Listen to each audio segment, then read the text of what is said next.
நீ கோச்சிக்கிட்டு வந்த விஷயத்த என் பொண்ணு என்கிட்ட சொன்னான். சொன்னப்ப மாப்பிள்ளையும் கேட்டார். அதுல வந்து பிடிவாதமா உன்னை பார்க்கணுங்கிறாரு, உங்ககிட்ட பேசணுங்கிறாரு. மாப்பிள்ள பேசுங்க.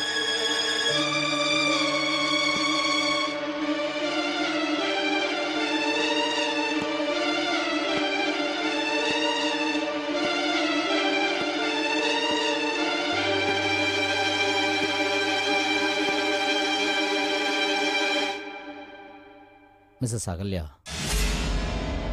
நான் உங்கள் ஹஸ்பண்ட் கிடையாது.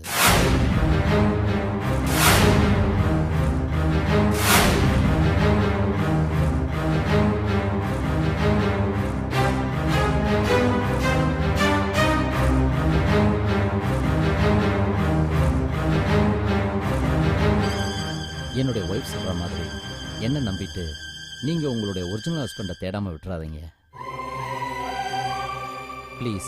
அப்புறம் நீங்கள் தான் ஏமாளி ஆகிடுவீங்க. நான் வரேன்.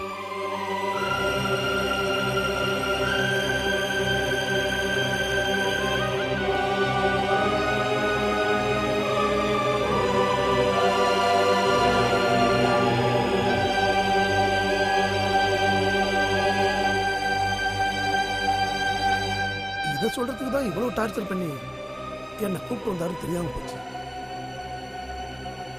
எனிவே வரமா.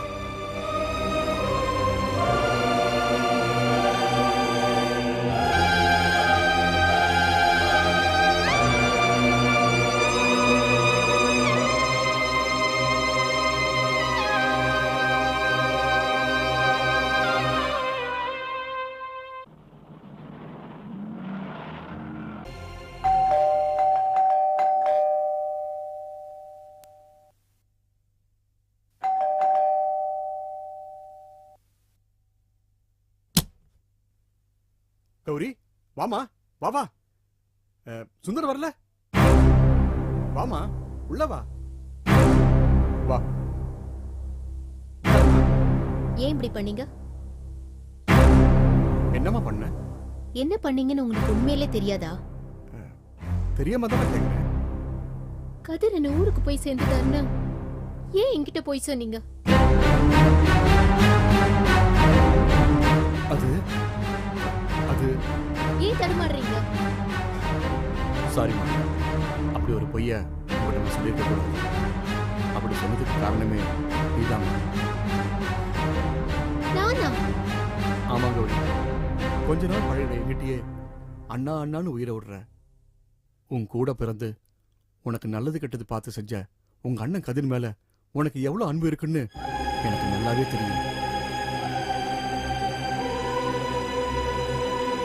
என்னதான் தர்ப்பணம் கொடுத்தாலும் உங்க அண்ணனையும் குடும்பத்தையும் உன்னால ஒரேடியா மறக்க முடியுமா?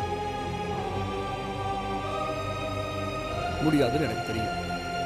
அன்னைக்கு நான் போன் பண்ணப்ப உங்க அம்மா கதிர் இன்னும் வரலன்னு சொன்ன உடனே எனக்கு ஷாக் ஆயிடுச்சு. இந்த விஷயத்தை நான் உங்ககிட்ட சொன்னா நீ தாங்குவியான்னு தெரியல. அது மட்டும் இல்லாம முதல்ல உன் வயிற்றுல ஒரு சிசுவை சுமந்துட்டு இருக்க. உனக்கு எந்த பாதிப்பும் வரக்கூடாதுன்னு ஒரு நல்ல எண்ணத்துல தான் இப்படிப்பட்ட பொய்யை நான் சொன்னேமா. தப்புதான், ஆனா நீ வருத்தப்படக்கூடாதுன்னு தான் நான் அப்படி செஞ்சேன். இந்த விஷயம் சுந்தர் கூட தெரியாது. இந்த விஷயம் சுந்தருக்கு தெரிஞ்சா அவன் தேவையில்லாம உளறி கொட்டி உன் மனசை காயப்படுத்திடுவான்னு தான் நான் சொல்லல. ஏமா, இவ்வளவு தூரம் நான் சொல்றேன், இன்னுமா நீ என்ன நம்பல? எனக்கு எல்லாம் குழப்பமா இருக்கு. எல்லாமே புரியாத புதிரா இருக்கு. யாரு நம்பணும், யாரு நம்ப கூடாது எதுவுமே தெரியல. அண்ணன் இங்க வந்ததுல இருந்து மாதாஜி கொலை விஷயம் வரைக்கும் எல்லாமே ஒரு மர்மமா இருக்கு. எதோட கனெக்ட் பண்ணி பாக்குறது எதுவுமே தெரியல. இதெல்லாம் யோசிச்சு எனக்கு பைத்தியமே பிடிச்சிடும் போல இருக்கு. கௌரி, நீ தேவையில்லாம திங்க் பண்ணி உன்னை நீ டென்ஷன் பண்ணிக்கிற. நான் எல்லாமே உன் நன்மைக்கு தான் சொன்னேன். இதுல நீ யோசிக்கிறதுக்கோ குழப்பிக்கிறதுக்கோ எதுவுமே இல்ல. அனாவசியமா நீ உன்னை ஸ்ட்ரெயின் பண்ணி குழந்தைக்கு எந்த பாதிப்பும் நடக்குதுமா? அவ்வளவுதான் நான் சொல்லுவேன்.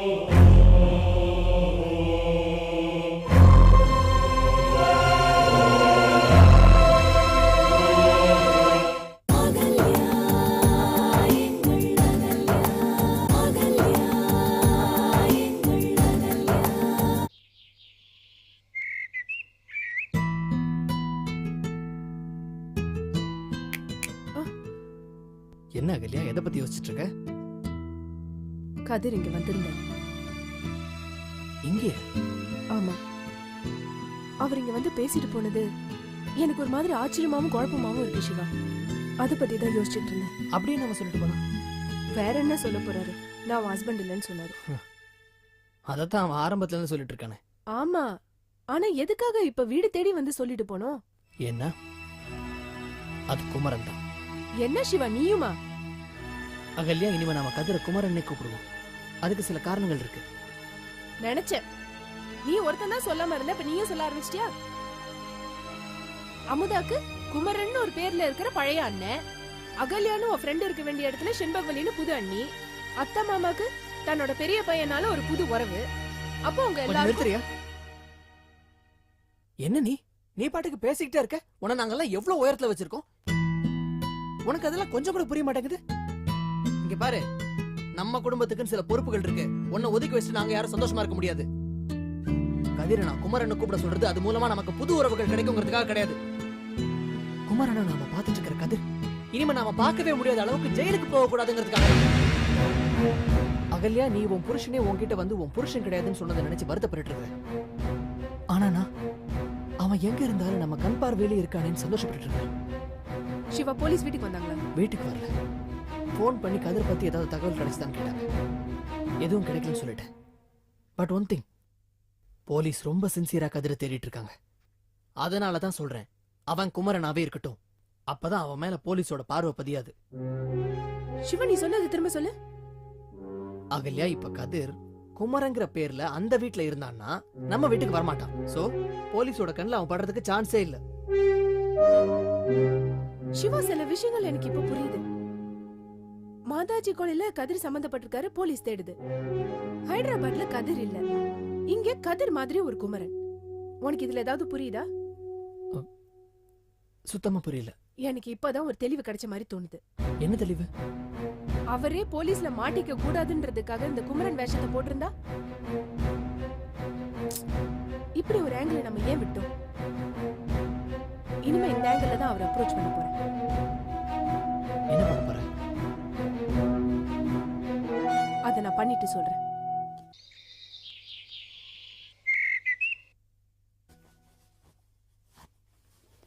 ரம்யா, ம்? சிவா இங்க? அவர் அவசரமா வெளியே போனாரு, அதனால நான் விவரம் கேட்கல. எதுக்கு தேடுறீங்க? ஒண்ணும் இல்ல, சும்மா. ஏன் என்கிட்ட சொல்ல மாட்டீங்களா? சிச்சி, அப்படிலாம் ஒண்ணும் இல்ல. அப்ப சொல்லுங்க. இல்ல, ஆதரிக்கு ஸ்கூல் ஃபீஸ் கட்டணும். அதான் சிவா இருந்தா அவன் கிட்ட கேட்கலாமேன்னு. இது என்கிட்ட முன்னாடியே சொல்லிருக்க கூடாதா? என்னைக்குள்ள கட்டணும்? நாளைக்குள்ள கட்டணும். சரி, நாளைக்கு அவ ஸ்கூலுக்கு போகும்போது நானே கூட போய் கட்டிட்டு வந்துடுறேன். ரொம்ப தேங்க்ஸ் ரம்யா. இதுக்கு எதுக்கு தேங்க்ஸ் சொல்றீங்க? இல்ல, என்னை பொறுத்த வரைக்கும்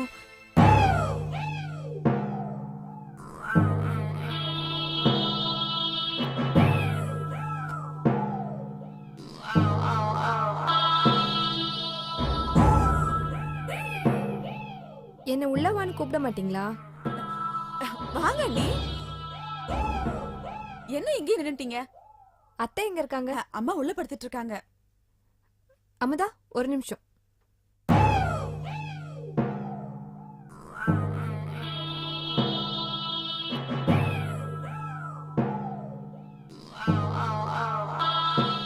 ரம்யா, வெளியே போறப்பதான் வகிட்டுல குங்குமம் வச்சுக்கணும்னு இல்ல, வீட்டுல இருக்கிறப்பவும் குங்குமம் வச்சுக்கணும். திடீர்னு நம்ம வீட்டுக்கு யாராவது வந்தா நம்ம முகமே அவங்கள வரவேற்கிற மாதிரி இருக்கணும். தேங்க்ஸ். என்ன நீ, எனக்கு பிரசாதம் இல்லையா? உங்களுக்கு இல்லாமையா? தேங்க்ஸ். வாங்க.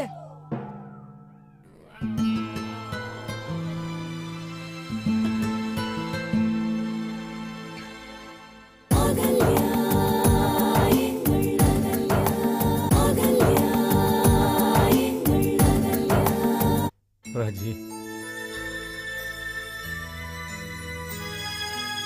வாங்க அண்ணி. அப்பா, அண்ணி வந்திருக்காங்க. வாமா.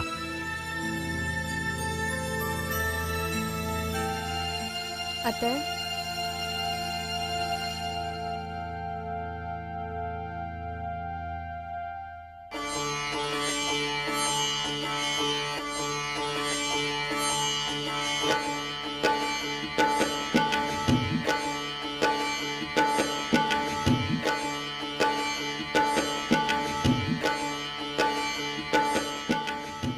கோயிலுக்கு போயிட்டு வந்தேன் அத்தை. அப்படியே பிரசாதம் கொடுத்துட்டு உங்களையும் பார்த்துட்டு போலான்னு வந்தேன். மாமா, நீங்களும் பிரசாதம் எடுத்துக்கங்க.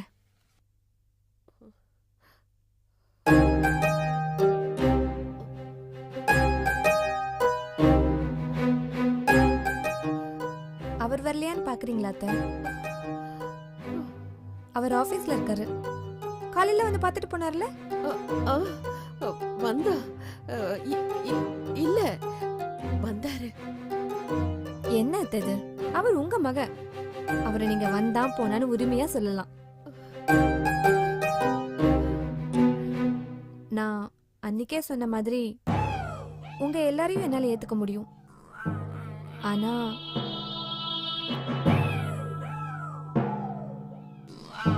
அகலியாவை மட்டும் ஏத்துக்க முடியாது. அதான் அண்ணி.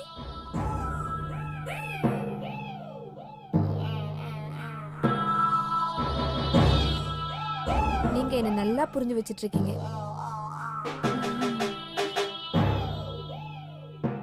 கொஞ்ச நாள் முன்ன வரைக்கும் உன்னை யாருன்னே எனக்கு தெரியாதுமா.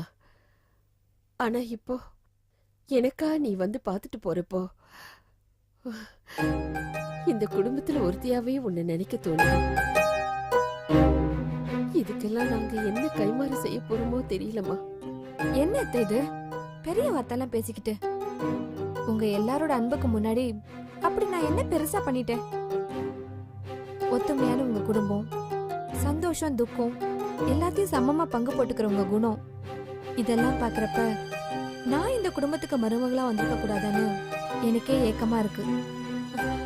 உங்க கூட இருக்கிற இந்த நிமிஷம் நான் எவ்வளவு சந்தோஷமா இருக்கேன் தெரியுமா? உங்க மகன் கதிர் மாதிரியே ஏன் புருஷனும் இருக்கிறதாலே என்னமோ தெரியல. அமுதா என்ன அண்ணின்னு கூப்பிடுறப்பெல்லாம் என்ன அறியாம இந்த குடும்பத்து மேல எனக்கு ஒரு ஈர்ப்பு வருது. இந்த வீட்டுக்கே வந்து உங்க எல்லாருக்கும் வாய்க்கு ருசியா சமைச்சு போட்டு எல்லாருக்கிட்டையும் சந்தோஷமா சிரிச்சு பேசி அன்பா இருக்கணும்னு ரொம்ப ஆசையா இருக்கு. அதுக்கு என்ன நீ? நீங்க இப்ப இங்கேயே இருந்துடுங்க. அப்பா வேணா போய் அண்ணன் அழைச்சிட்டு வரட்டும். இல்ல அமுதா, இது எல்லாமே என்னோட ஆசைதான். ஆனா எப்படி நடக்கும்? நாங்க இங்க வந்து இருக்கலாம். ஆனா ஒரு நாள் இல்லைன்னா ஒரு நாள் உங்க அண்ணன் இந்த வீட்டுக்கு வந்துட்டா அப்புறம் நாங்க வெளியே போய் தானே ஆகணும். குமரனையும் நாங்க எங்க பையனாதாம்மா பாக்குறோம். கதிர் வந்தாலும் குமரனும் நீயும் எங்க கூடவே இருங்க. இல்ல அத்தை, நாங்க இங்க வந்துட்டா அந்த சந்தோஷத்துல நீங்க எல்லாத்தையும் மறந்துடுவீங்க.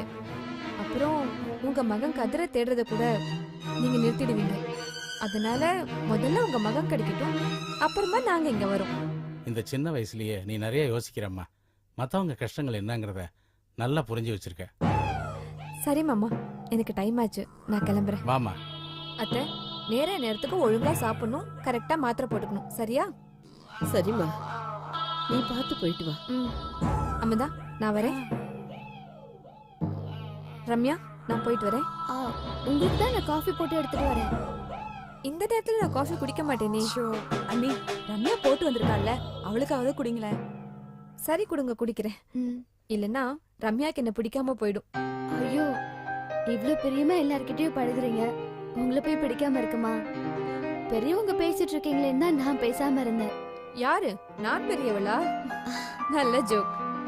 அப்ப உங்களுக்கு என்ன பிடிச்சிருக்கு? சரி, நாளைக்கு முதல் வேலை இங்க வந்து உங்க சமையலை டேஸ்ட் பண்றதுதான். ஐயோ, நான் சுமாராதான் சமைப்பேன். பரவாயில்ல, அதையும் டேஸ்ட் பண்ணி பார்த்துட்டா போச்சு. இப்படி சிரிச்சுக்கிட்டே இருங்க, அந்த சந்தோஷத்தோடய நான் கிளம்புறேன். வரேன் வரேன்.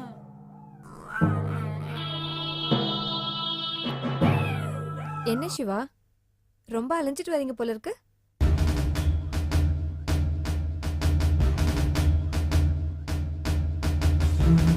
எதுக்கு இங்க வந்தீங்க?